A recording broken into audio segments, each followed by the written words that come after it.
And welcome back to NYC Builds Bio monthly programming. We've got lots of exciting content to share with you this year, so I hope you'll continue to join us for future events. My name is Nancy Kelley, and I serve on the steering committee and as a founding member of NYC Builds Bio. I'm joined by my fellow founding and steering committee member, Mitch Simpler, managing partner of JBB. I'm going to say hello, Mitch.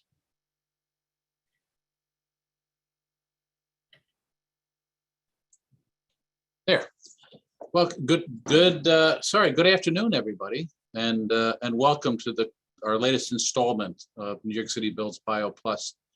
And if you were on the last one, you'll see that this is part of a series to really help enlighten all of our members and guests as to what's happening in the New York metropolitan area.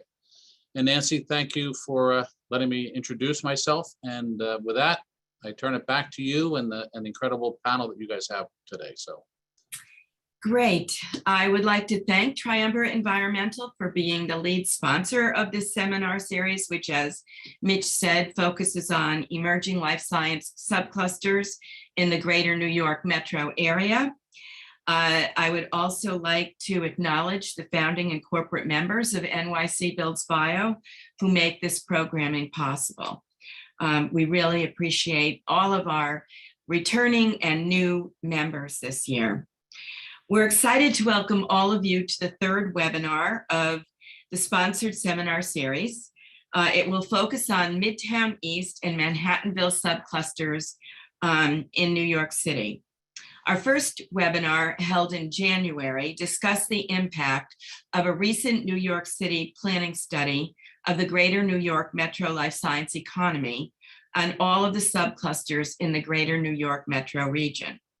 It concluded that the New York metro area, which includes New York, New Jersey, and Connecticut, enjoys the largest life science economy in the United States, and 2020 census data shows it growing faster than many other regions of the country. The second webinar, held in February, focused on two of the fastest growing subclusters in New York City, Midtown West and Long Island City. You can find links to both of those sessions on the NYC Builds Bio website and on our YouTube channel. This seminar series runs for 8 episodes from January through August, each covering different life science subclusters in the greater New York metro area in more depth. All of these subclusters are growing up around existing academic institutions and new private life science development in neighborhoods, which each has its own distinct social, cultural, and recreational flavor. The next seminar is scheduled for April 26th, focused on Hudson Square and Jersey City, which is just across the Hudson River in New Jersey. Registration is open, so be sure to sign up after this event to learn more, and be sure to check out our website for other upcoming events. Before opening it up to our program today, let me just refresh your memory about the developing life science clusters in New York City and beyond. Just where is life science growth taking place in the greater New York marketplace? Next slide. Next slide. Just as happened in Cambridge, Mass, over the course of the development of its life science cluster, a number of subclusters are developing around academic hubs in Manhattan, flanked by 2 ground-up development opportunities in live, work, play environment for millions of square feet of commercial life science space in Long Island City and Jersey City.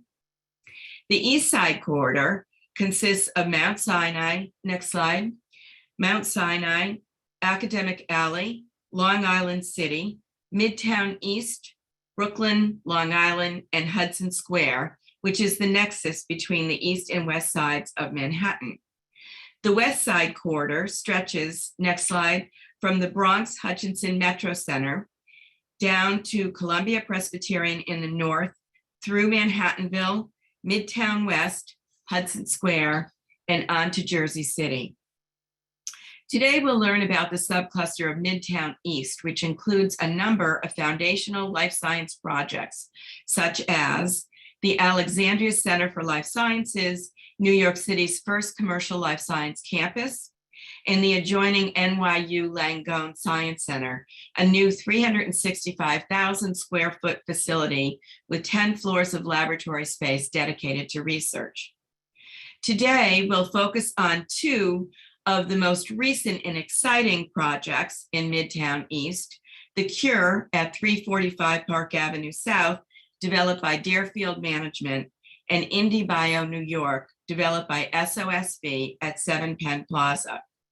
To discuss these exciting opportunities, we have Karen Heidelberger, Chief Partnership and Communications Officer at Deerfield Management, Mark Vetch, President of Avantium Health Network and the Executive Director of the Deerfield Partnership Foundation, Stephen Chambers, New York Partner and Managing Director of SOSV, and Eva Shi, Managing Director of T3 Advisors. Then we will learn more about the growing subcluster in Manhattanville. Scott Metzner, principal of Janus Property Company, will introduce the Manhattanville Factory District, New York City's newest commercial life science campus that is transforming a neighborhood in Harlem.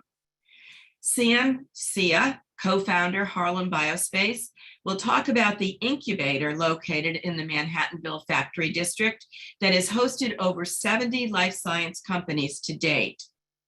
Oren Herskowitz, Senior Vice President, Intellectual Property and Tech Transfer at Columbia, and Executive Director of Columbia Technology Ventures, will introduce Columbia's newest campus, and Joshua Brumberg, Dean of Sciences of the Graduate School of CUNY and Acting Executive Director, CUNY Advanced Research Center, will talk about CUNY's latest scientific facilities, which will help to support life science companies in the rest of the neighborhood. Before I turn it over to Triumvirate for introduction, I just want to cover a few administrative details. We have over 225 people registered today, so please keep your cameras and microphones off during the program to minimize technical difficulties. There is a program and PowerPoint highlighting the hosts, sponsors, speakers, and content for the meeting.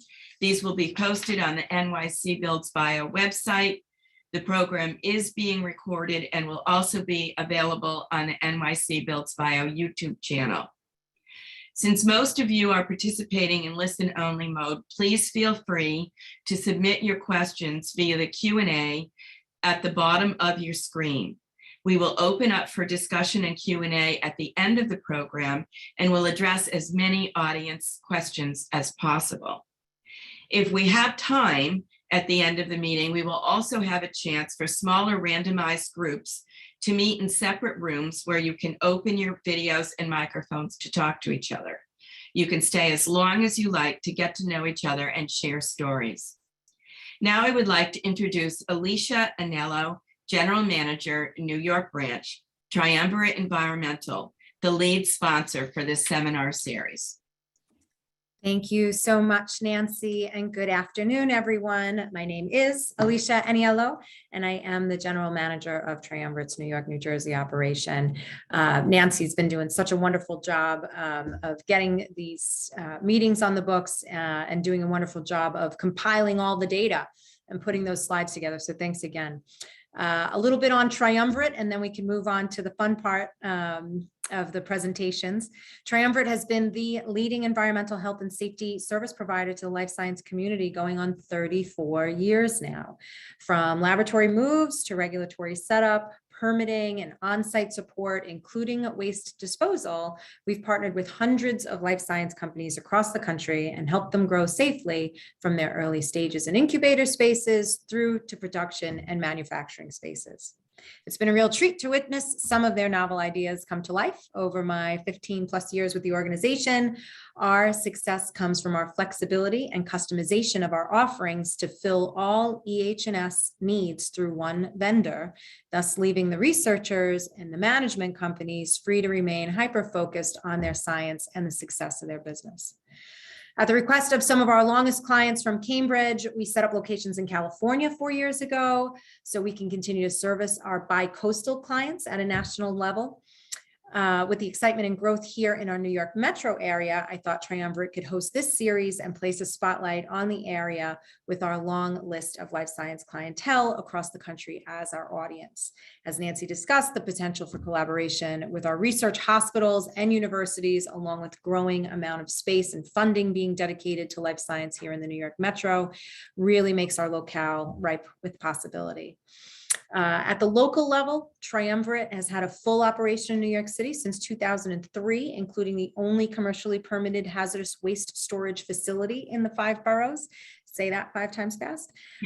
We are the only local resource in this market, and having the facility puts us in the same seat as all of our clients under the full scrutiny of New York City DEP, FDNY, and New York State DEC. We've been providing EHS support and consulting, waste disposal support, and emergency response services to some of the largest research institutions in New York City for over 20 years. We now have over 40 consultants local to the New York metro area and a fleet of just over 50 vehicles. I'm looking forward to hearing the speakers today. One of the buildings presenting, we're scheduled to move in their first tenants in just 2 weeks. Another one of the buildings being discussed today will be moving in their first tenants in a longer time frame than that. Not yet decided, but good luck to all the new operators and all the tenants moving here in the spring. And again, big thank you to Nancy and New York City Builds Bio for providing us with this platform. And that's it. I'll leave it to the speakers now. Great. Thank you so much, Alicia. Carolina, next slide, please. So now I'd like to introduce Karen Heidelberger and Mark Veach. Thank you very much. I'm going to kick us off and talk just a little bit about the cure. So, Nancy, I really liked how you talked about the live, work, play community. We are planning something very similar, but we think about it as live, work, play, and learn. Which is the Cure on 345 Park Avenue South. And we're working on creating a healthcare ecosystem that's really all about collaboration to help further innovation. The Cure, although we're talking about life sciences, really is inclusive of the entire healthcare ecosystem. As healthcare is converging across all of the different sectors of healthcare, we think it's really important that they're all in one space. Next slide, please. So our goal around the Cure is to help surround the leaders with expertise, space, and networks so that they can get smarter and learn faster, so that they can succeed faster. And this is true to Deerfield's mission, which is to advance healthcare and get cures to patients, hence the name, the Cure. And if you notice the period, it's cure, period. So we're going to stop the diseases here. Next slide, please. To do this, we believe it takes a very holistic approach so that we can have all of the pieces together and we take a synergistic view of how they all fit together. And the goal is to be able to take a nascent idea as well as a long-standing company so that they can all benefit from the same exact ecosystem. Next slide, please. So what we've done is we've taken an approach where all of the leaders will be surrounded by programming, which leads to education and networking, and world-class space where they can learn in those spaces, but also execute so that their companies can reach their full fruition. Next slide, please.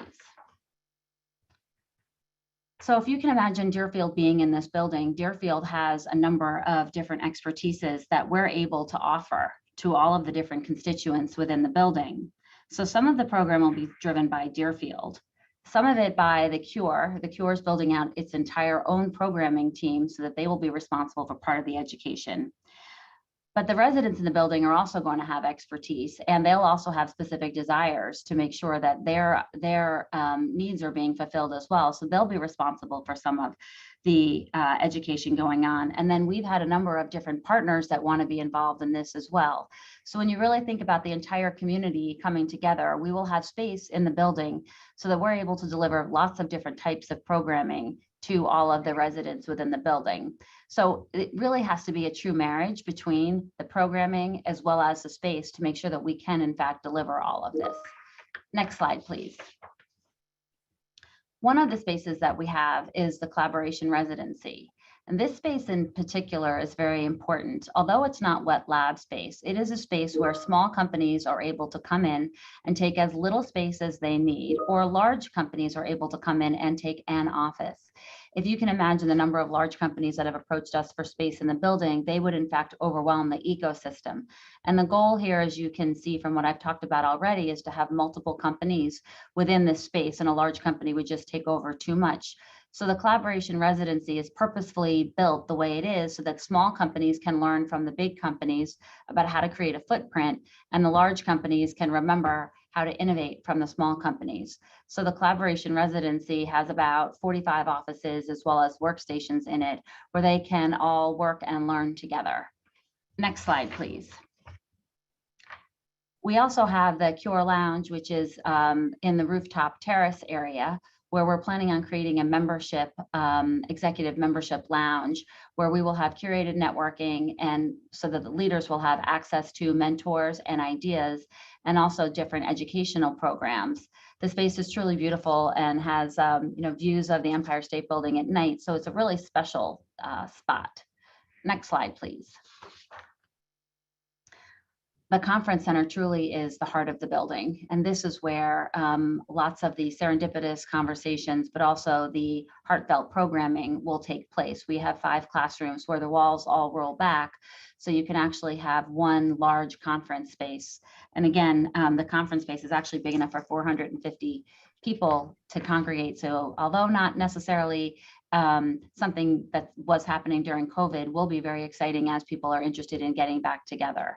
And it's important to note that this building, because it is lab ready, every floor has air changes that are appropriate for the lab.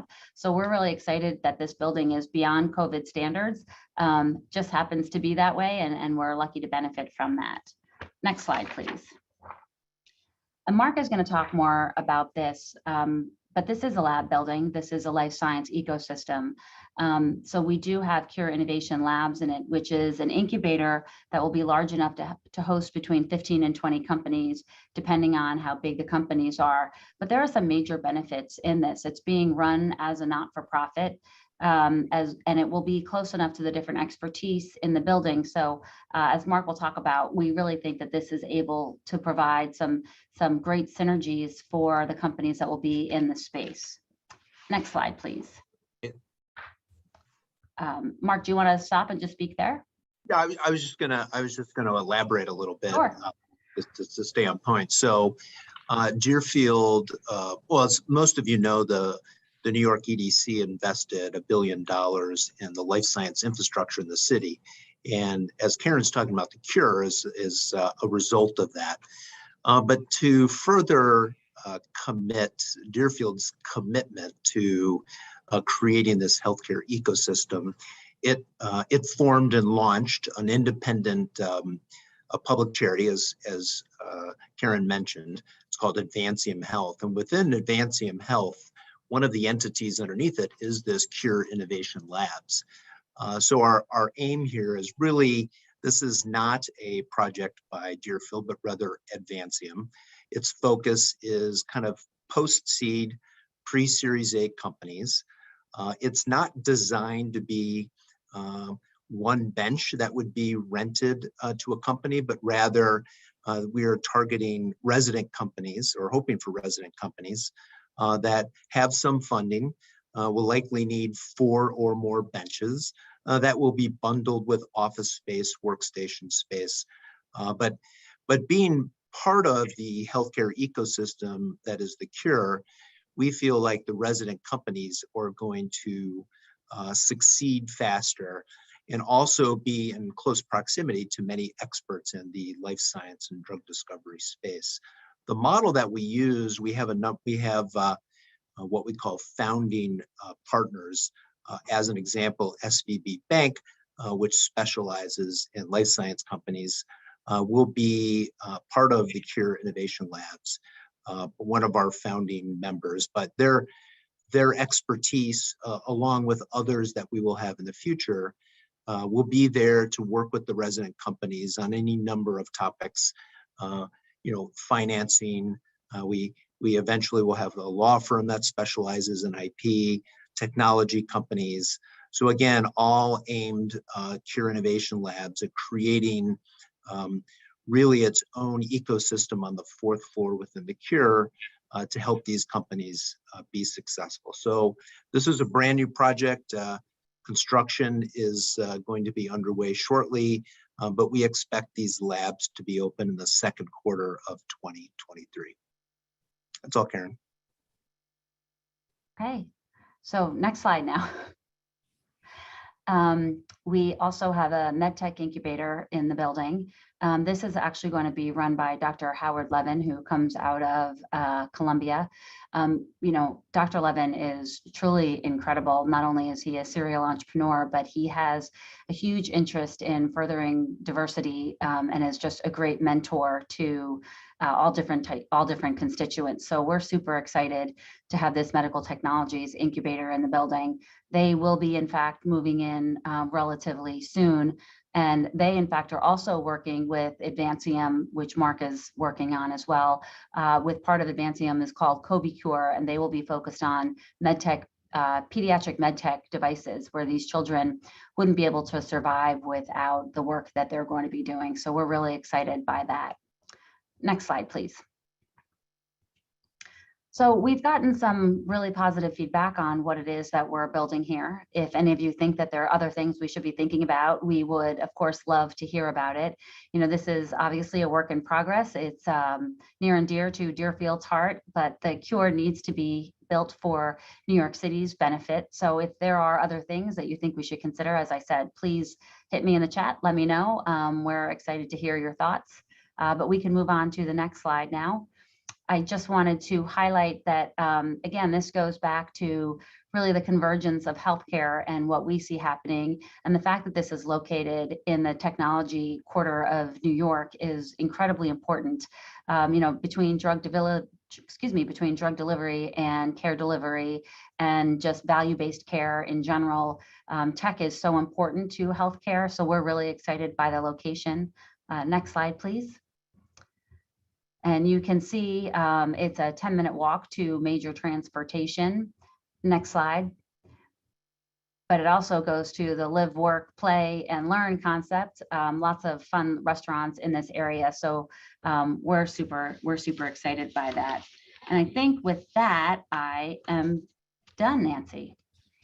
Well, thank you so much, Karen and Mark. I mean, this is just an incredible resource for New York. And we were fortunate enough to have an event at the Cure when it was just opening in the fall in October. And it was really exciting to see that space, even though not everything was available at that time. So we're hoping that we'll be able to partner with you again to show our community exactly what it looks like now that it's further along.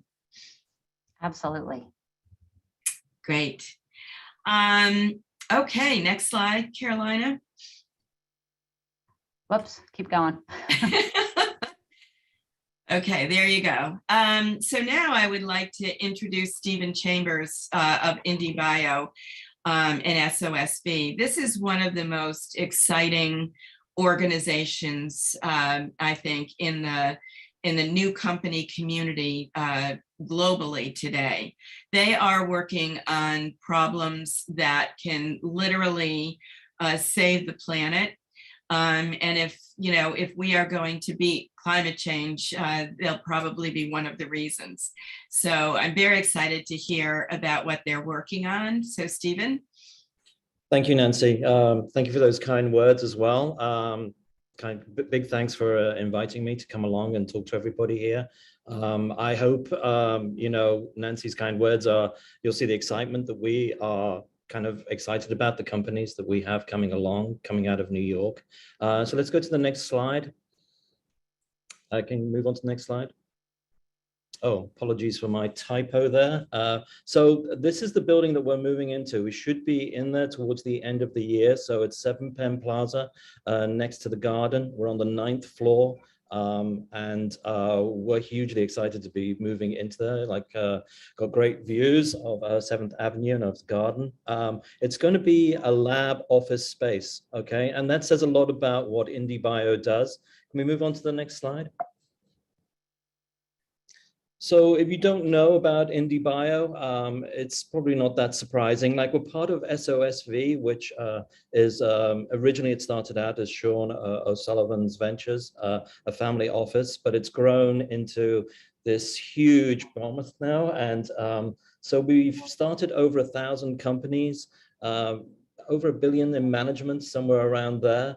And the kind of business model that we have is we have a number of verticals that we work within.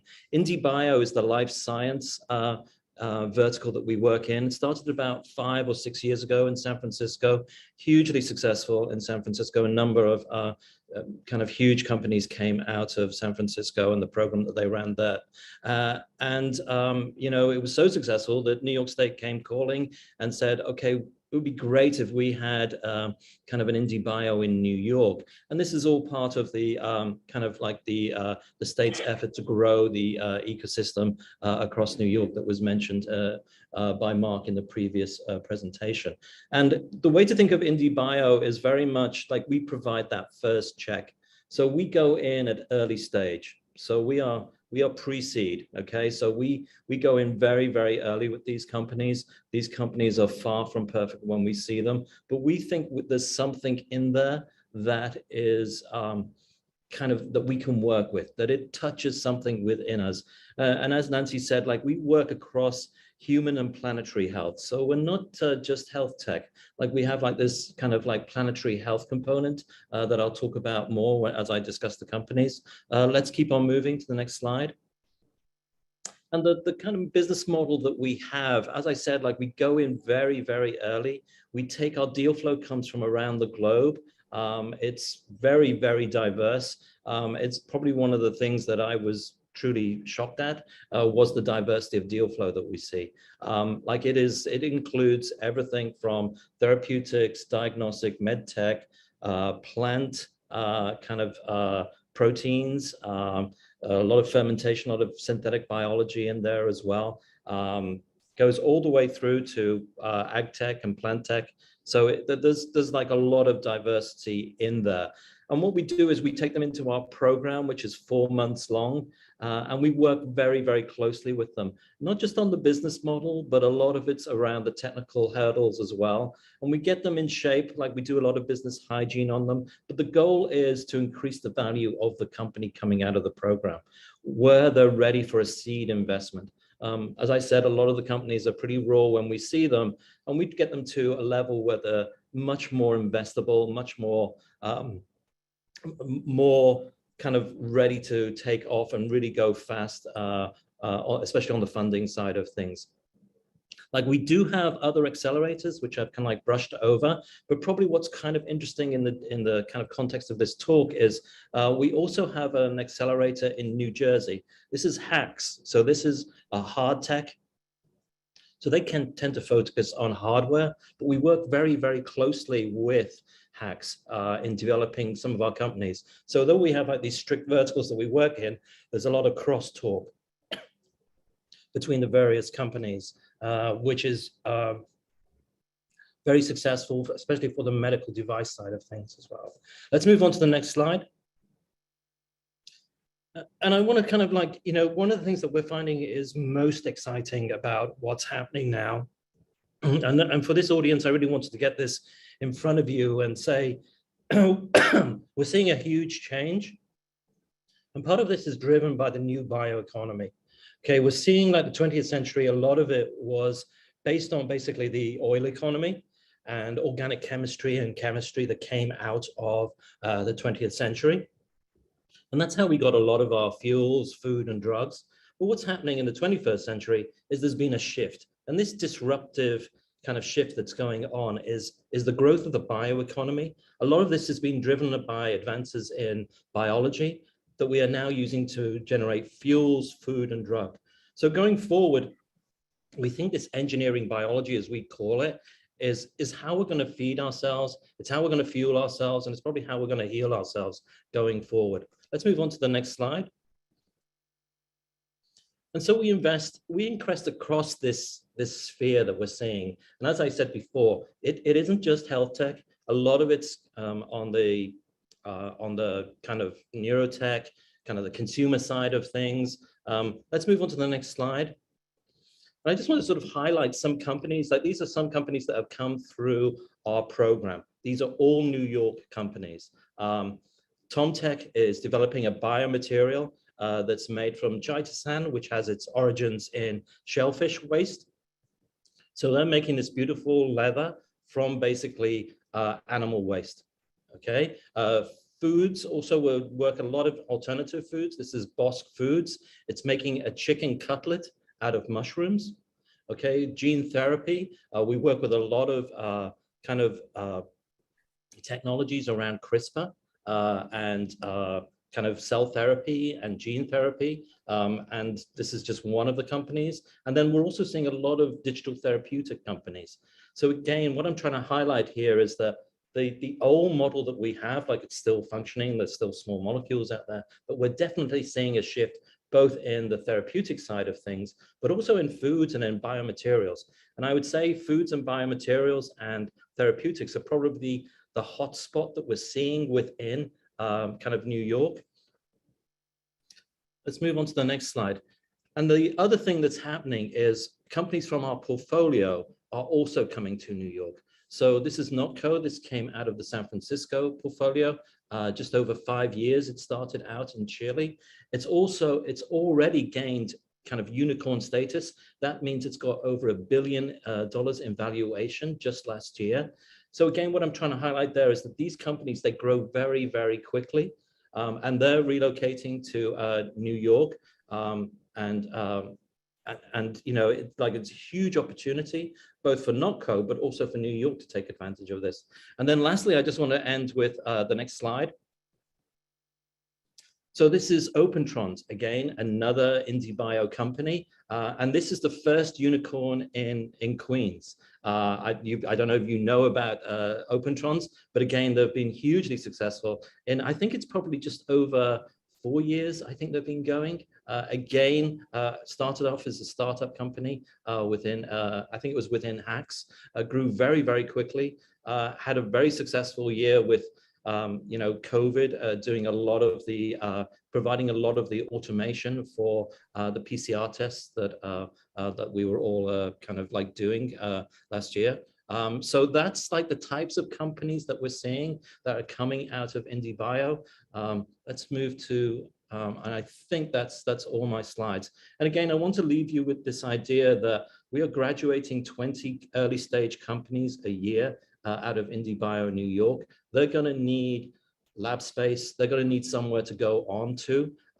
As I said, we work within a very programmable kind of way. We only work with these companies, kind of hard work with them, doing a lot of the heavy lifting with them for 4 to 6 months. We encourage them to move on, to go to other spaces. And they are all eagerly looking for lab space as they exit the program.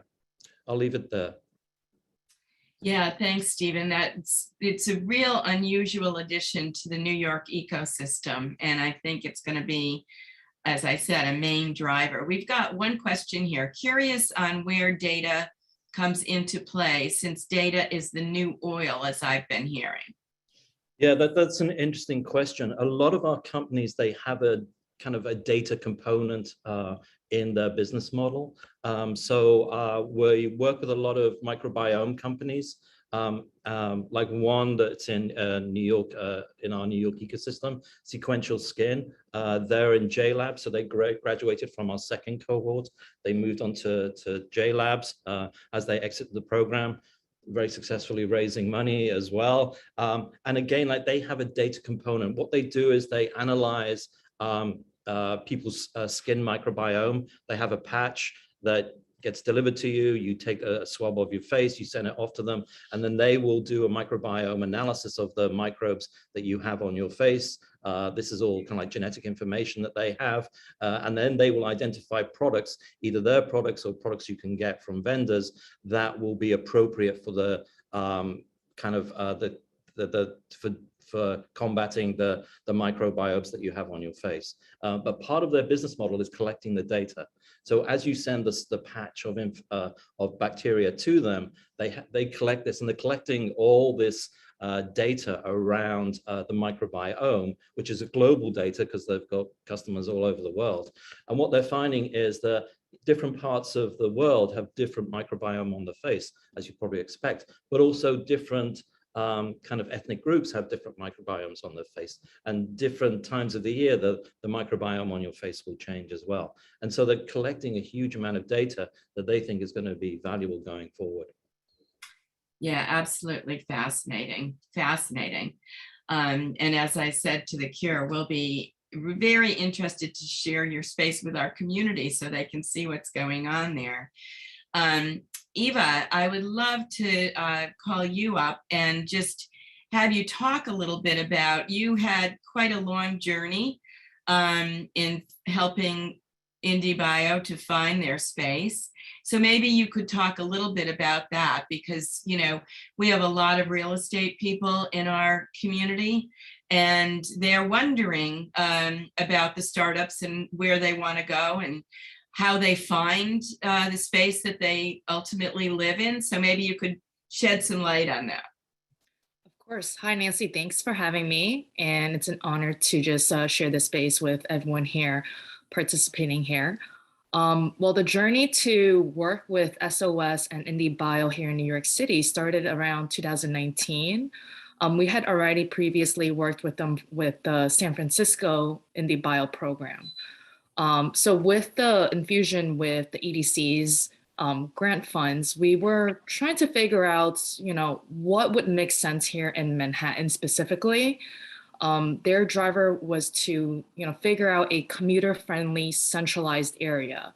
So that really meant to be in the heart of Midtown, where Grand Central, Penn Station would connect a lot of the out-of-borough visitors, talents to convene here in Midtown. Early on, 2019, honestly, New York City did not have such a vibrant life science ecosystem in terms of the real estate infrastructure. You had the landlords that's such as Alexandria, you had up in Manhattanville, and as well as some of the early players that were setting up their incubator spaces, such as the New York Genome Center, J Labs. However, with IndieBio's business model and as well as just the accelerator program itself, we had to figure out you know, a building or infrastructure that can accommodate kind of a not fully lab build out, right? They were looking at about a 25% lab program, so in which 25% of the entire space would be dedicated to this wet lab to support the accelerator program, with then the 75% or so of the rest of the space to support office or just event space. So with that, it did not exactly make sense to go to a fully robust lab building. We were looking at a couple buildings that had landlords that were very open to this use, right? It's a very nascent use here in New York City, especially when at that time, 2019, going into 2020, you had a very bullish and high use on just the typical traditional office users, such as the TAMIs, the finance, the professional services. But with the onset of the pandemic, what we saw was a lot of these users were then going remote or hybrid. So an industry such as life science turned to be a very appealing, attractive tenancy and innovative use for landlords that were once not exactly open to this. So I'd say 2021, we identified a landlord here in the heart of Midtown, specifically near the Penn Station area, the File Organization. They've been long-term landlords here. They invest, develop, and manage their buildings. And I think a key to kind of putting that partnership together was they welcomed this idea of a life science accelerator program to be run in their building. So I think just having that landlord to understand and really welcome and support this use was a big indicator to creating a successful partnership and location for IndieBio and SOS. Great. Well, I certainly can understand the challenge that you went through. My team and I in 2010 were looking to site the New York Genome Center at a time when no landlord anywhere was thinking about life sciences, in terms of for being in their building. And so it was a very long and involved process, and we ultimately were successful, as were you.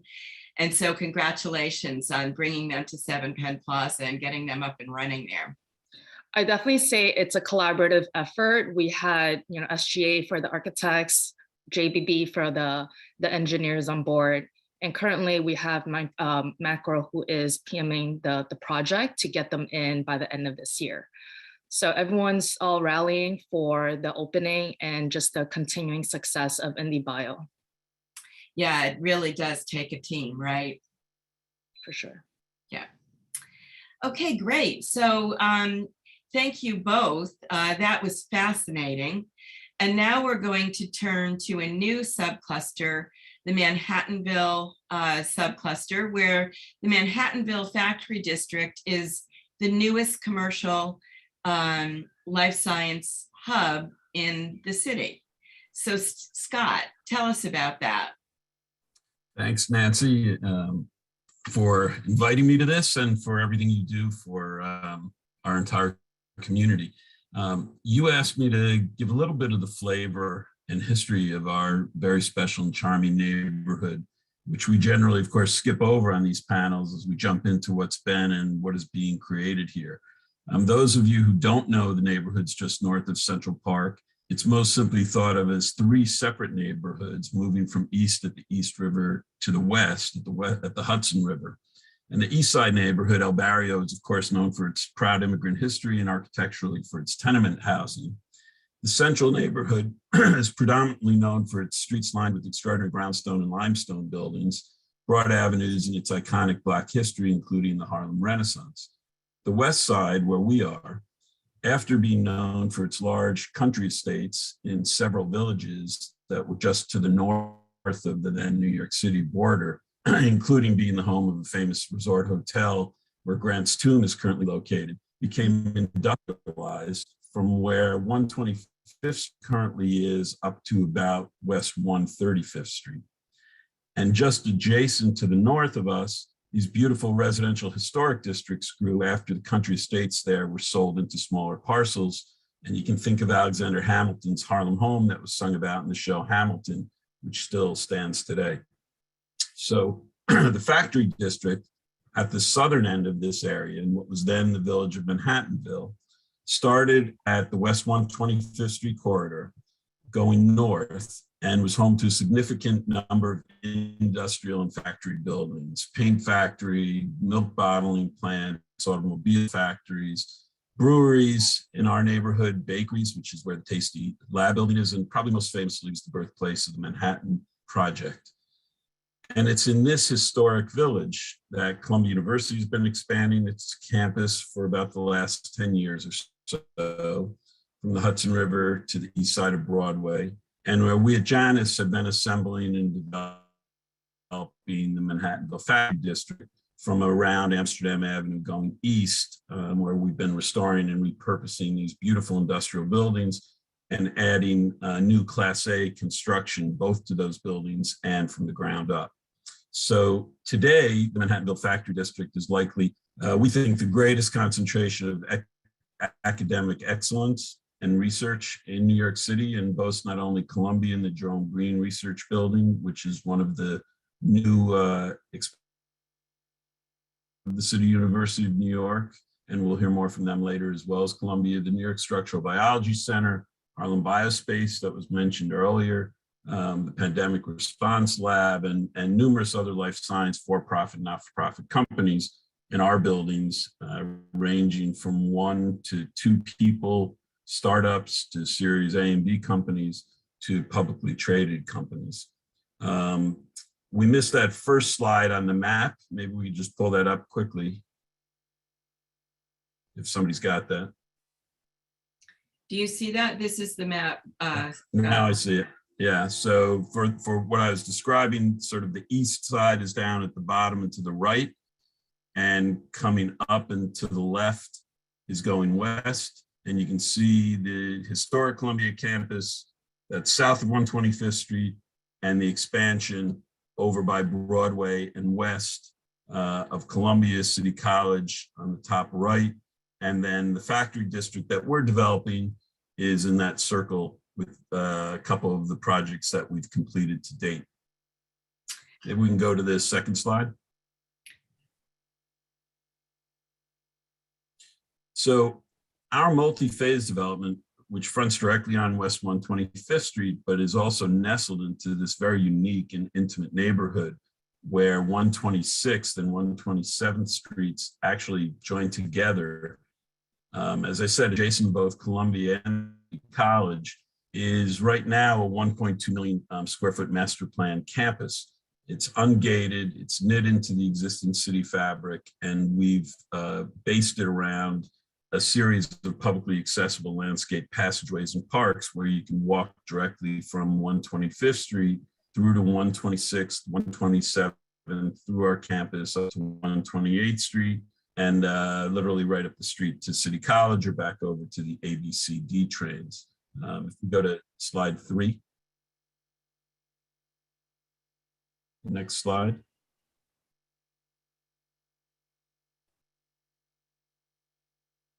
So this is a rendering of what? One back. Can you move back, Carolina? Yeah, this is a shot from 125th Street, looking north through this landscaped area. That's the Tasty building on the right in the foreground. And then through there is the Malt House with the original remnants of a brewery on the bottom 4 or 5 floors and new construction above. And now we can go to the next slide. And this we were recently featured in Architectural Digest.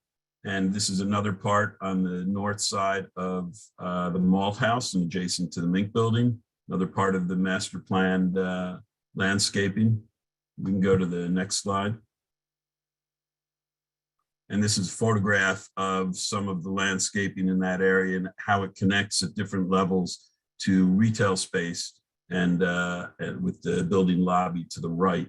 And one of the features, I think, unique features of our campus is this, activation of streets and the connection to the community and the vibrancy of the neighborhood. So we've now completed 6 buildings totaling approximately 800,000 square feet that include multifamily rental, commercial, arts and culture, retail, and of course, most notably, life science uses. Can we go to the next slide? We have specifically targeted the life sciences in our base building work. And whether that's in Harlem Biospace Incubator at the Suites building, which we mentioned, or about 80% and 80% of the Mink building's current occupancy. And this is a recent photograph at the 100% purpose-built LEED certified Tasty Lab building, where we actually cut the ribbon there with our partner JP Morgan Asset Management and the governor just a few weeks ago. Just to the left, you can see under construction, there's a hotel and luxury rental building currently under construction. And we have additional development sites that we own in this district that can accommodate another approximately 400,000 square feet of development. And as I mentioned, one of the things we're very proud of, we have really especially convenient transportation access, ranging from the bikeway at the Hudson River to the A, B, C, D trains in one direction and the one train in the other direction. The express trains access Columbus Circle in 1 stop, 42nd Street in 2, and Penn Station in 3 stops. The West Side Highway is just a couple blocks away. The 2-way Amsterdam Avenue we're right on, which is the truck route into and out of Manhattan with easy access to I-95. And there is an express bus stop and lane to Metro North at Park Avenue, literally across the street from the site. We can accommodate users at every price point in the various buildings and with any level of desired amenities. We allow leases to be broken in order for tenants to grow within the district. We've attracted tenants from JLab, Alexandria, SUNY Downstate, and we've hosted dozens of new startups. We're involved in many exciting conversations right now to continue to expand occupancy. We're very, very proud to be a leader in this industry, in this community. And again, are always happy to, to talk and show off what we've got, for anyone who wants to contact us either through you, Nancy, or directly. And again, we appreciate everything you do for us. Thanks, Scott. And I was actually at the ribbon cutting a couple of weeks ago, and it was so impressive to see these three buildings, the Malt House, the Mink, and Tasty, coming together so beautifully, right across from the Jerome L. Green Science Center. And I also just love how you've married the old and the new, the history of the neighborhood. The Malt House was a brewery, now it's life sciences. Mink building, what was in the Mink building? So the Mink building was also part of this brewery complex that grew from the mid 1800s right up until Prohibition. But that was one of the last buildings. It was actually three buildings, but the one that everyone sees on Amsterdam Avenue was one of the last buildings built, and it was really built right into Prohibition. So it didn't live very long as a brewery building, and very quickly during Prohibition was turned into a first storage warehouse and remained that way until that industry died and it became vacated and we took it over. Yeah, there's some amazing pictures for anybody who wants to go up for a visit to the Manhattan Factory District of these buildings when they were, before Scott started renovating them. And they're just fascinating to look at, the condition of the building and what you see now and how it's been transformed. Just incredible. So we've got a comment here. I can see the open space as a mini Kendall Square where researchers can have a gathering place for spontaneous meet and greet, for potential networking, for those at CCNY and Zuckerman Brain and Mind, in addition to the incubator building, hopefully more of a destination and not as a pass-through. And so that's definitely what we have in mind, but we also want to connect a lot of the not-for-profits who are tenants and will increasingly be tenants as well. We currently have Hypothekids and BioBus, and not only connecting with each other in these publicly accessible open spaces, but if you look at this photograph of the Tasty building, we have a lot of private outdoor space as well. And at Tasty, half of the floors have privately accessible outdoor space. Terrific, absolutely terrific. Oh, here's one from Alicia. Don't forget about the food scene in Harlem, the Harlem Eat Up in summertime, and the stamp that Marcus Samuelson has put on the neighborhood. So many just absolutely delicious restaurants in Harlem. I lived in East Harlem for a little while, just a few blocks from Rayo's. Of course, that's on the other side, but just Harlem's been absolutely delicious, and it gets better and better every year. No question about it. And not only on the west side, in addition to Marcus Samuelson, places like ROKC, Gin Ramen, Maison Harlem, Pastici, just some fantastic places. Our own tenant Plowshares with their coffee roasting and cafe. And we're also in conversations with some additional really, really interesting food and beverage hospitality operations. Great. So thank you so much, Scott, for giving us that overview. And now we're going to drill down a little bit into one of your tenants and introduce Ciamcia, who is the co-founder of Harlem Biospace. Great, thanks, Nancy, and great to see everyone here. There's probably just 3 points I want to make. I only have a few slides, but maybe we'll go to the next one here. And great to see a lot of love of Harlem already from the audience. But But Nancy mentioned this is one of the newest biotech districts. But the first point I want to make is actually we're actually really within walking distance to some of the most heavily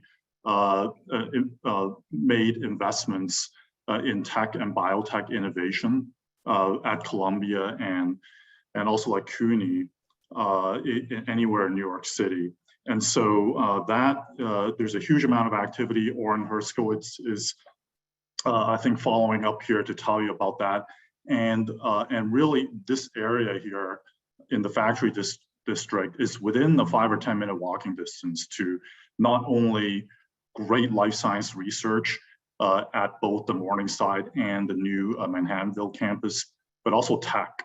And again, we've heard from other members that there's a sort of merging area here between tech and biotech.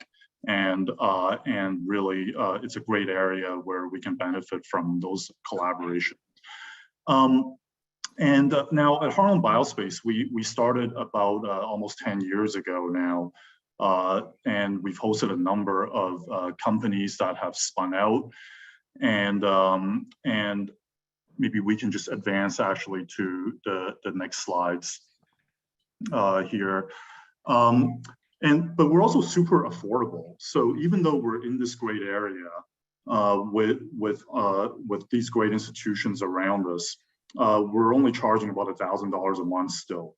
And so we have 5 subway lines that's actually accessible to us. And a lot of our companies are not only from Columbia, is actually from various parts of New York City.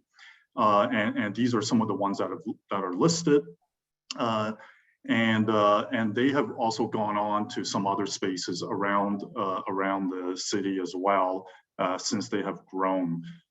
We are probably going to be growing as well with the step out space in the Mink building. And so there will probably be an announcement on that to host step out companies, for example, those from IndieBio.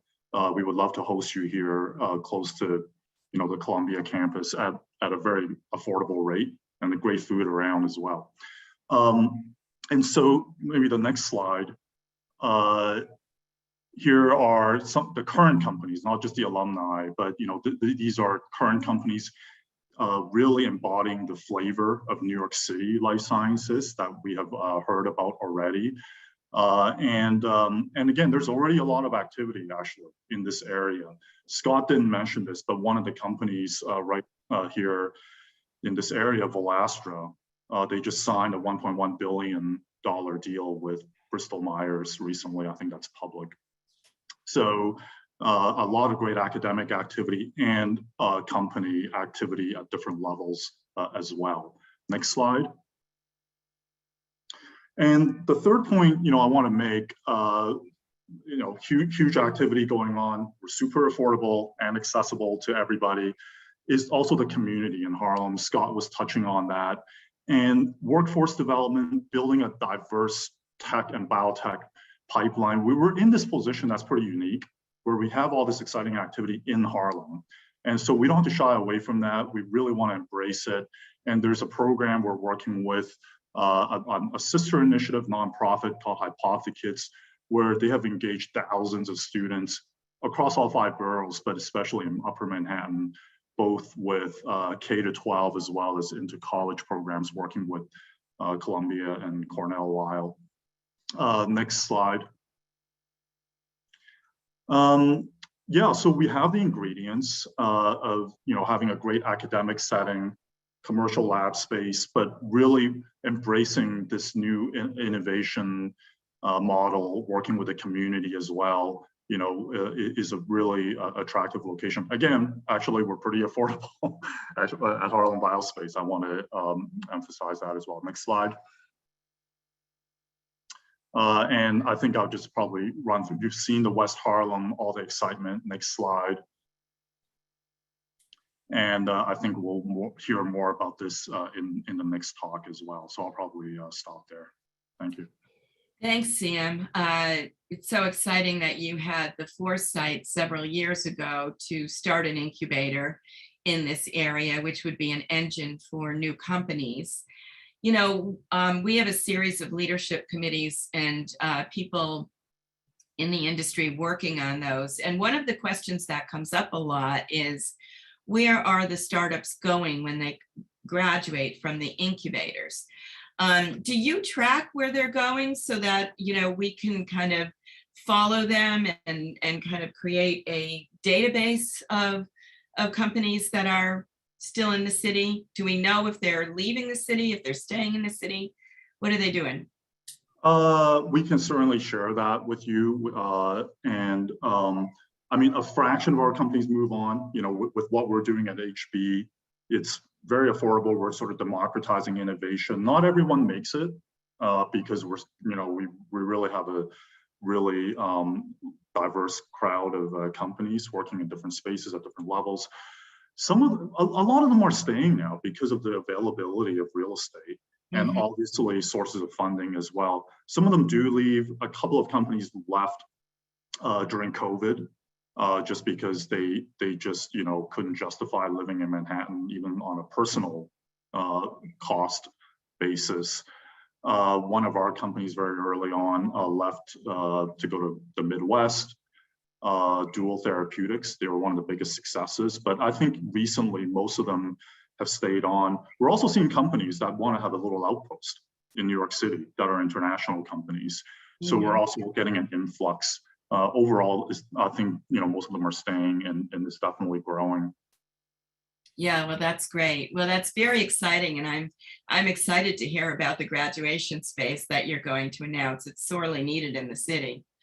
So now we want to turn to one of the academic engines and have Oren Herskowitz address what's going on at Columbia's Manhattanville campus. Great, thanks so much, Nancy, and thanks for everything you do for the ecosystem here. It's really impressive. I love coming later in this talk because I'm incredibly proud to work along all of the folks who have gone so far. We're very close partners with Deerfield. We love the Indie Bio team. Janice has been a close friend of the university, and Scott has been a close friend of the university and has brought amazing companies into the neighborhood, including Velastra, who just had some big news announced recently with BMS. So just very, very exciting stuff. Sam obviously is a pioneer, not only for Harlem Biospace, but is a proud faculty member at Columbia and now vice provost of the university for many of these issues. So it's a really exciting group. And the folks coming next are equally important collaborators of ours. We love our peers at CUNY and the Structural Biology Center and many others. So I think what we want to talk about today a little bit is the ecosystem. And I'm going to stay, again, it's pretty short because we don't actually have, I've got no space to pitch right now. So it's really telling a story about what's going on in the ecosystem. First of all, and also put in a pitch for Dado Pizza, which is right down the block from Janice. And I had a slice there the other day. It was one of the best pizzas this lifelong New Yorker has ever had. So if you're in the neighborhood, check it out. It's right by the ABCD train. If you step back, before the Manhattanville expansion from Columbia was apparently, back in the 1990s and early 2000s, was one of the most space-constrained universities in the world. And what that means is if you rank federal funding, which is the lifeblood of university research and the progenitor of all of the startups and licenses and industry collaborations that happen in a university, that the university had one of the highest rankings of federal funding per square foot of any university in the world. Meaning what was really holding us back was more research labs. We just didn't have anywhere to put them. And so if we go to the next slide. So these are the top one and the bottom one are Columbia's historic Manhattan campuses. There was the Morningside Heights campus around 116th Street and the Medical Center campus up on 168th. And what happened was starting around 2005, and I think the first buildings went up around 2011, 2015, the Columbia Manhattanville campus opened up. And so the Manhattanville campus is what we're going to be focusing on today. But just to cite this first, these are the three of Columbia's Manhattanville campuses. If you go to the next slide, you'll see that actually the three campuses are not sitting in isolation. They're sitting along what we refer to as an innovation spine in West Harlem and Washington Heights. And you've got our three campuses, the Morningside campus, the Manhattanville campus, which we'll talk about more in a moment, and the Medical Center campus up at the north. But along the way, you've got West Harlem Factory District, you've got Harlem Biospace. On the left-hand side, you'll see the New York Structural Biology Center, CUNY's City College campus, and our incredible collaborators over at CUNY's new Advanced Science Research Center, which is open not only to Columbia faculty that come work there and faculty from all over the country, but many of our startups take advantage of these core facilities as well. And so it is a really, really rich ecosystem from a research perspective, crammed into a 2.5 mile span. But if you zoom out from there, next slide, please. What you'll see is that, as everyone knows, we're not in isolation here either. So we work incredibly closely with our peers all across the island of Manhattan, and in particular, Northern Brooklyn and Southern Bronx. There's an amazing array of academic research powerhouses in a very small amount of space that not only that happen to be here, but I've always said one of the things that really sets New York apart is that these institutions are deeply collaborative with each other, and not only collaborative from a research perspective, but also in terms of bringing in industry and venture capital and startups and trying to create these networks that can lead to an innovation ecosystem taking place. But it's not just New York City. If you zoom out, next slide, please. If you zoom out further, it's actually the whole region that is densely packed with these research institutions that are truly world-class. Like, I can't think of anywhere else in the world that has this density of research assets within a 2-hour drive. So with that in mind, that sets the stage for, so what are we talking about at the center of it all, in the Manhattanville campus and the surroundings in West Harlem? So if we go to the next slide, I'll just explain what's gone up so far. So it's 17 acres total. It's about 1 million square feet currently developed, and another 7 or so that are pending, most of which have been allocated, but not all. And at this point, now that the new business school has opened there too, we have 6,000 people, faculty, students, staff, administrators, support people, people in the retail spaces, 6,000 interactions on the campus every day that were not there before the campus opened. So far, the buildings that you'll see, one of my favorite sites on campus is the Zuckerman Mind-Brain Behavior Institute in the Jerome L. Green Science Center. That's in the upper left. These are, by the way, it's a Renzo Piano design master plan. And so what you'll see is it is one of the world's largest facilities for the discussion of research into the neuroscience and human behavior. So the way our brains change who we are, how we perceive art and music and make decisions in behavioral economics, and the underlying neurochemistry and imaging. It is an amazing place and generating really interesting and potentially transformative scientific innovations that are leading the way towards startups, licenses, et cetera. We also now have the new Columbia Business School that's opened up. So the Henry Kravis building, oh God, I knew this would happen. It's going to come back to me. Anyway, 2 buildings that have Roman. No, it's a musician, a music guy. It's going to, anyway, it's going to come back to me. I'm just blanking. But with a campus in the middle, so now the business school has moved there. And there's also a building called the Forum, which is a discussion center and collaboration space and conference center that's really meant to anchor Columbia's connection to the outside world. It's actually even designed to look like the prow of a ship sailing into the rest of the campus to sort of symbolize this new journey that Columbia is on. And so speaking of the new journey, I won't go to the next, let's stay on this slide, but I joined Columbia. I run the tech transfer office for Columbia and also do a bunch of stuff relating to innovation. David Geffen, thank you so much, Sam. Anyway, I run a lot of things related to innovation, entrepreneurship, tech transfer, along with a bunch of my peers. When I joined Columbia in 2005, we had 5 research-based startups a year emerging from the university. Still very impressive, but 5 new startups a year. For the last few years, we have had between 25 and 30 research-based startups coming out of Columbia every year, including Schrödinger, Calliope, StableX, Rejuvitas, Progenics, Tara, Epibone, Xilinx, Vor, Applied Therapeutics. A bunch of these have been acquired or gone public just in the last few years. It has been an amazing explosion of startups emerging from the university, and also similar stories from our peers at CUNY and Rockefeller and Sloan Kettering and Cornell. So it has been a real transformative time in our innovation ecosystem. And I think what you see there is we need places to catch all this innovation. And what Scott is doing at Janus and Sam is doing at Harlem Biospace, and then next slide, you'll see we recently invited Alexandria Launch Labs to come into the Audubon Center. I saw that in the comment up at 168th Street to support the startups emerging from our medical center. It's not all about the Morningside campus and Manhattanville campus. So that's a 14,000 square foot incubator. It opened during COVID. Within 8 months, it was full. Full with 8 startups and 35 employees and a very strong pipeline of future growth. So that's the sense of the ecosystem. There's a question earlier about Kendall Square, that this could be like a mini Kendall Square. I don't actually think this needs to be a mini anything. Is this going to be the Kendall Square of New York? I don't know. There's lots of innovation ecosystems around the country and around the world, and they're all fit to purpose.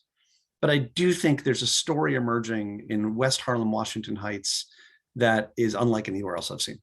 And with that, I'll hand it back to Nancy, unless there's a question I see. But yeah, it's just an amazing story, Oren. And, you know, as somebody who's worked alongside you for all this time, congratulations on everything that you've done at Columbia. I've got someone with their hand up. Loretta, do you want to say something? Do you want to unmute yourself?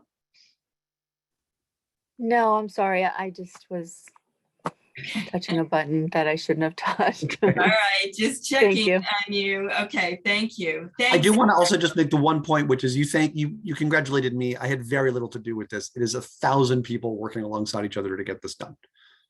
Yeah, well, that was the same point that Eva made, right? It's taking the community to build this community in New York, as always.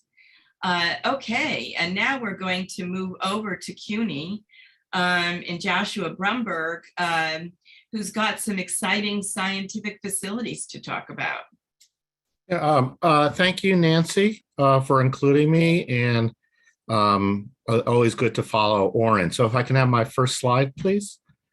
So just like Oren, I have no space to sell, but to tell you about some exciting resources that we do have available to researchers from both academic, startup, and industrial users.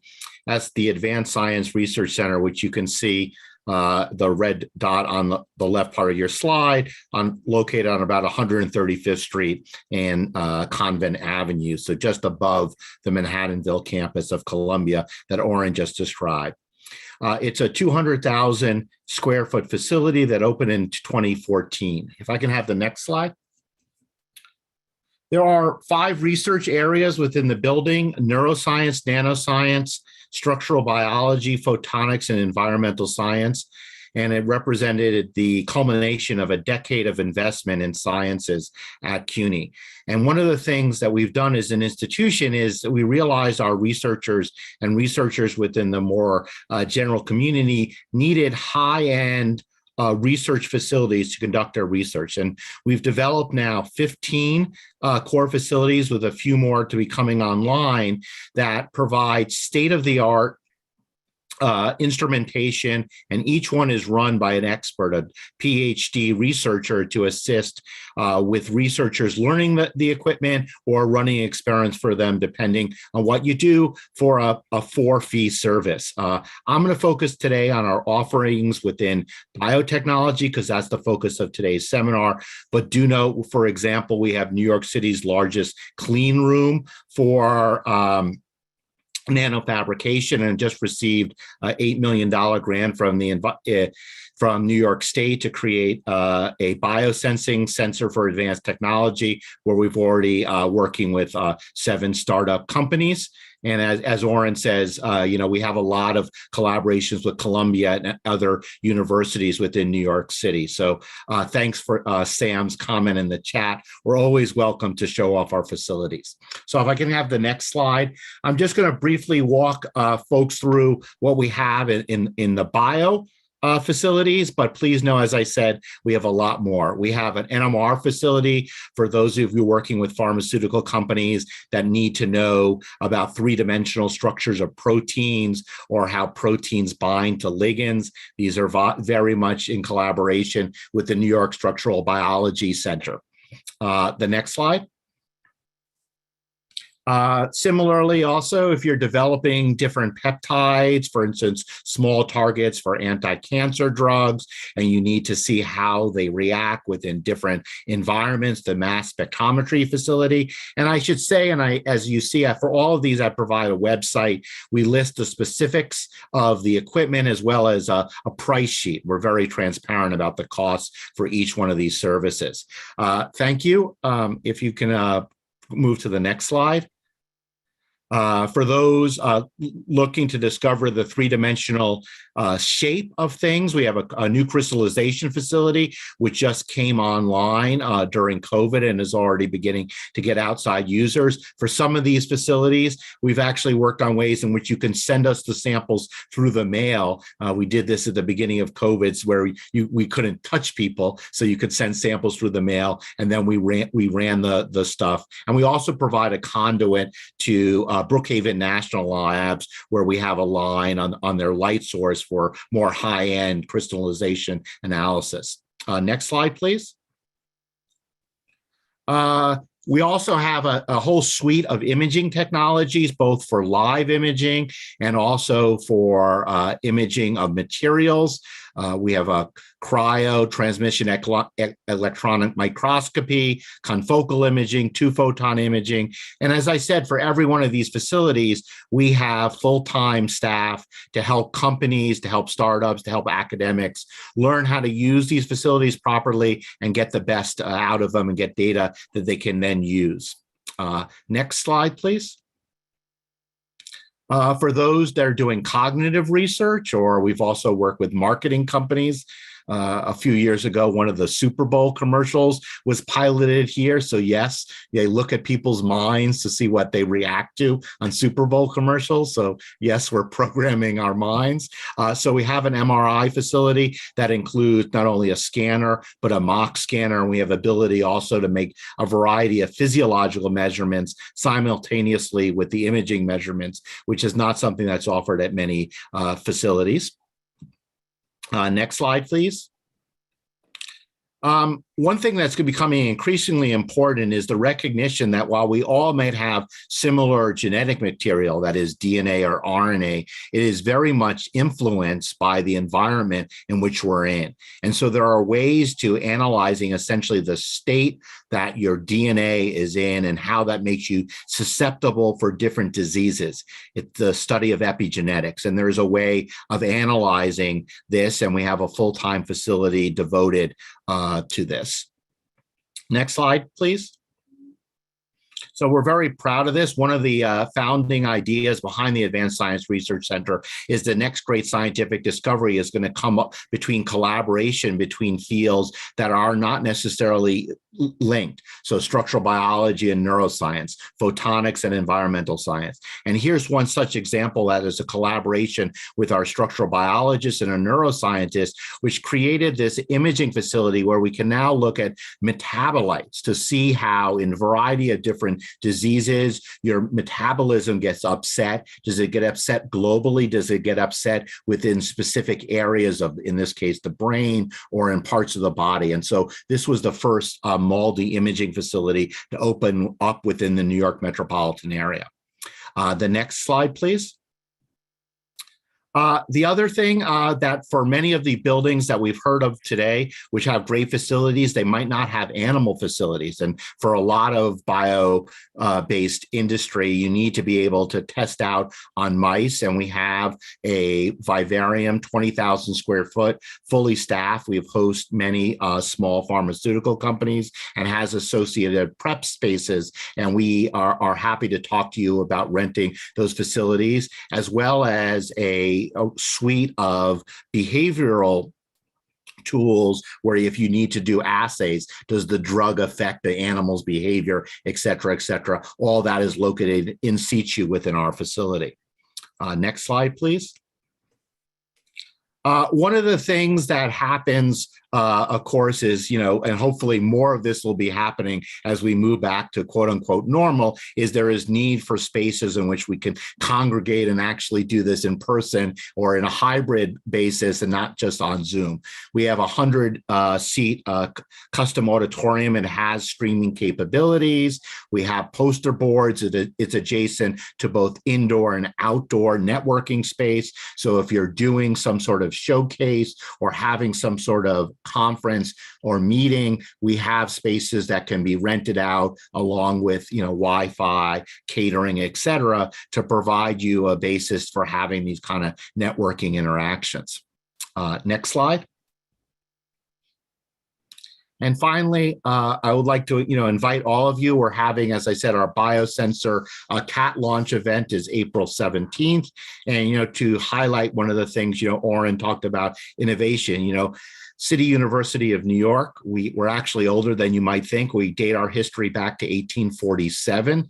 We are the third largest university system in America with just under 300,000 enrolled students from undergraduate to doctoral to continuing ed students spread out across 25 campuses. So we were really kind of an engine of ingenuity within New York City and specifically with the ASRC within the Manhattanville campus. So I thank Nancy very much for including us in today's discussions. Yeah, no, thank you, Josh, for coming and talking about these important facilities, because many startups don't have the resources to be able to purchase this kind of equipment, and they don't have the expertise to run it either. And so having that readily available in the neighborhood is a really, really important resource. Absolutely. And we're happy to have visitors to come by and see what we have to offer. Yeah, well, we hope to bring them up to you pretty soon. So thank you, everybody, for joining us today, for speaking and for spending your time sharing your stories with us. You see on the screen, episode 4 will be focusing on Hudson Square and Jersey City. That will take place on April 26th from noon to 1:30. You can register now using the Q code that's on your screen, or you can go onto our website and register that way. We've got just 4 minutes left. We can drop into discussion groups just for the next 5 minutes and say hello if you like. But thank you, everyone, for coming to join us today, and to all of our speakers for sharing this information with us. Thank you so much, Nancy. Mm.